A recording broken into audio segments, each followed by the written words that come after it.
तसेच आपल्या देशाच्या स्वातंत्र्याकरिता ज्यांनी आपल्या संपूर्ण जीवनाचे बलिदान दिले असे थोर क्रांतिकारक भगतसिंग एक विख्यात सेनानी होते. त्यांनी आपल्या उग्रवादी विचारांनी देशातील नवयुवकांच्या मनात इंग्रज सरकारच्या बद्दल आक्रोश निर्माण केला. अनेक नवयुवकांना स्वातंत्र्य चळवळीत भाग घेण्यासाठी प्रवृत्त देखील केलं. देशाच्या स्वातंत्र्य चळवळीतील थोर क्रांतिकारक भगतसिंग यांचा जन्म 28 सप्टेंबर 1907 साली पंजाब प्रांतातील ल्यालपूर जिल्ह्याच्या बंगा गावात एका शीख कुटुंबात झाला.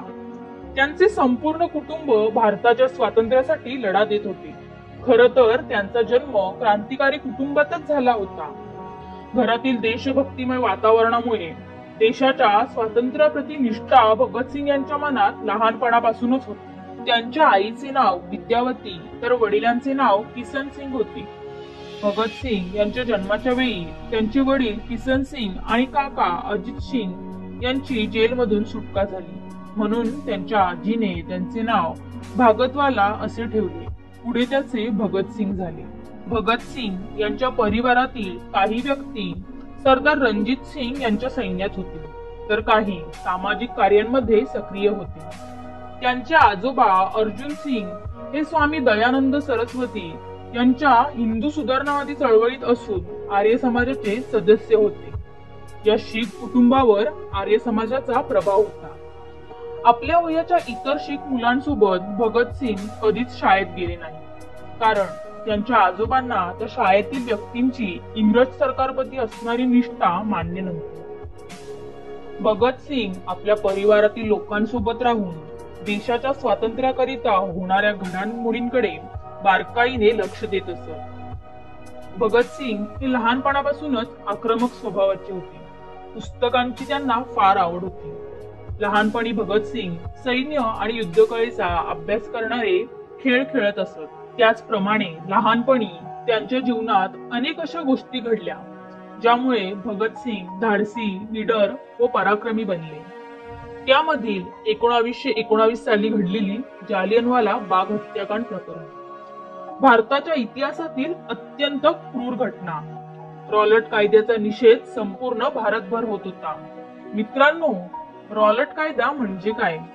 ब्रिटिशांनी राजद्रोही कारवायांना आळा घालण्यासाठी भारत सुरक्षा कायदा काढला होता, पण तरीही या कारवाया कमी न होता वाढतच होत्या.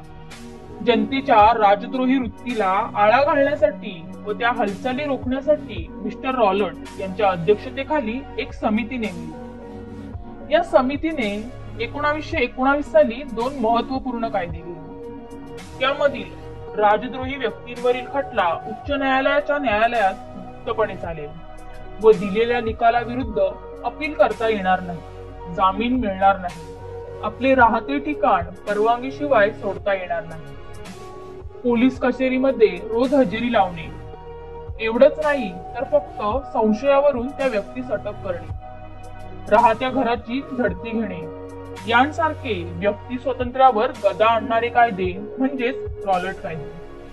या जुलमी कायद्यांच्या आधारावर इंग्रजांनी दडपशाही सत्र सुरू केले होते.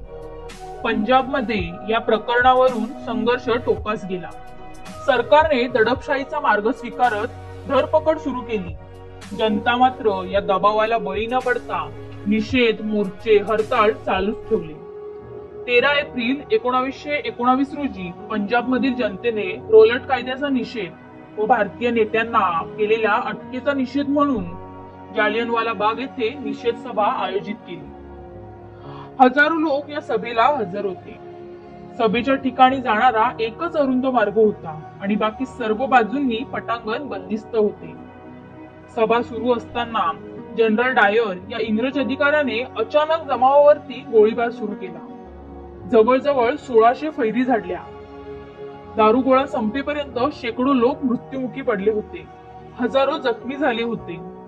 वास्तविकता अधिकृत सूत्राच्या हल्ल्यातून या हत्याकांडामध्ये 379 लोकांचा मृत्यू झाला होता, परंतु अनधिकृतपणे मृतांचा आकडा हजारोंच्या वर होता. या घटनेने मात्र 12 वर्षीय भगतसिंगांच्या मनात इंग्रजांबद्दल अधिकच द्वेष निर्माण झाला. दुसऱ्या दिवशी ते 16 मैल चालून जालियनवाला बागेत पोहोचले. तेथील माती अजूनही रक्ताने ओली होती. गुडघ्यावर बसून ती रक्ताळलेली माती आपल्या मुठीत घेऊन त्यांनी त्या क्षणी इंग्रज सरकारला देशाबाहेर काढण्याची शपथ घेतली आणि संपूर्ण जीवन हे देशाच्या स्वातंत्र्यासाठी अर्पण करायचे ठरविले. भगतसिंग यांनी आपल्या वयाच्या 14व्या वर्षी गुरुद्वारात नानकांना अनेक लोकांना ठार मारण्याविरुद्धच्या आंदोलनात ते सामील झाले. तसेच महात्मा गांधींच्या असरकार चळवळीत ते प्रभावित होऊन त्यांच्या चळवळींमध्ये भाग घेऊ लागले.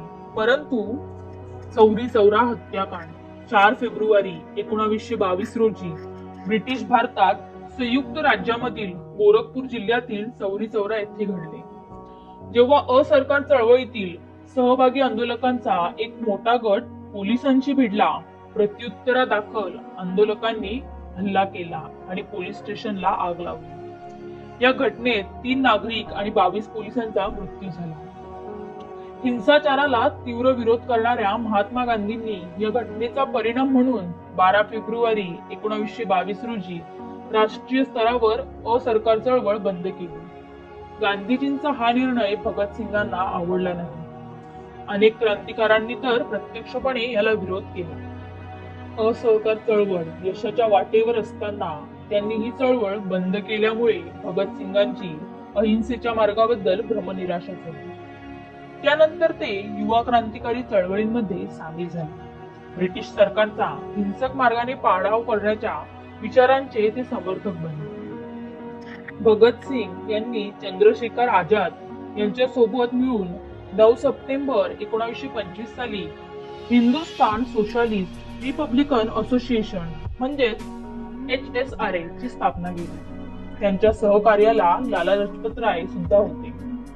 या पार्टीचे मुख्य समन्वय व मुख्य सेनापती चंद्रशेखर आझाद होते, तर भगतसिंग यांच्याकडे पक्षाचे समन्वय आणि दोहोंचे सदस्य व नियंत्रण अशी कामगिरी सोपवण्यात आली. या संघटनेचा उद्देश म्हणजे सशस्त्र क्रांतीद्वारे इंग्रज सरकार उलथून टाकून भारतीय संघराज्याची निर्मिती करणे.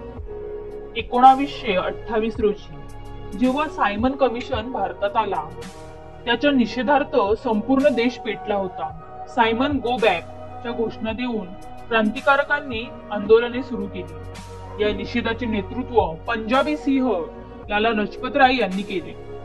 लाहोरमध्ये 30 ऑक्टोबर 1928 रोजी लाला लजपत राय यांच्या नेतृत्वाखाली सायमनला विरोध करणाऱ्या तरुणांना अमानुषपणे मारहाण करण्यात आली. क्रूर सुप्रिटेंडेंट जेम्स टे स्टॉकच्या आदेशाने पोलिसांनी निर्दयीपणे लाला लजपत राय यांच्या छातीवर लाठ्या फेकल्या. काही दिवसातच लाला लजपत राय यांचा मृत्यू झाला. लाला लजपत राय यांच्या निधनाने संपूर्ण देश संतापलेला. भगतसिंग, राजगुरू, सुखदेव आणि इतर क्रांतिकारकांनी लालाजींच्या मृत्यूचा बदला घेण्याची शपथ घेतली. डिसेंबर 1928 ला स्टॉकच्या हत्येचा बेत ठरला. परंतु स्टॉकच्या ऐवजी assistant superintendent of police John P Sanders क्रांतिकारांचे लक्ष बनले. सँडर्स लाहोरमधील पोलीस मुख्यालयातून बाहेर पडत असताना भगतसिंग आणि राजगुरू यांनी त्याच्यावर गोळीबार सुरू केला. सँडर्सला ठार मारल्यानंतर स्वतःला वाचविण्यासाठी वेश बदलून भगतसिंग लाहोरला गेले. इंग्रज पोलिसांनी त्यांना पकडण्यासाठी पहारा लावला होता. या देशप्रेमीयांनी स्वतःच्या समाजाच्या विरोधात जाऊन दाढी आणि केस कापून आपली ओळख लपवली. हत्येनंतर दोघांनी लाहोर सोडले. सँडर्सच्या हत्येमुळे ब्रिटिश सरकार पूर्णपणे स्तब्ध झाले होते. पुढे 8 एप्रिल 1929 रोजी भगतसिंगांनी त्यांचे सहकारी क्रांतिकारक गुटुकेश्वर दत्त यांच्यासह ब्रिटिश सरकारच्या विधानसभेत बॉम्ब फोडला. तो बॉम्ब रिकाम्या जागेत म्हणजे सभेच्या मध्यभागी फोडला गेला, जेणेकरून कोणालाही इजा होणार नाही. ते दोघेही पळून जाऊ शकले असते, परंतु त्यांनी असं केलं नाही. इन्क्लाब जिंदाबाद अशा घोषणा देत पत्रके वाटत सुटली. त्यानंतर दोघांनाही अटक झाली.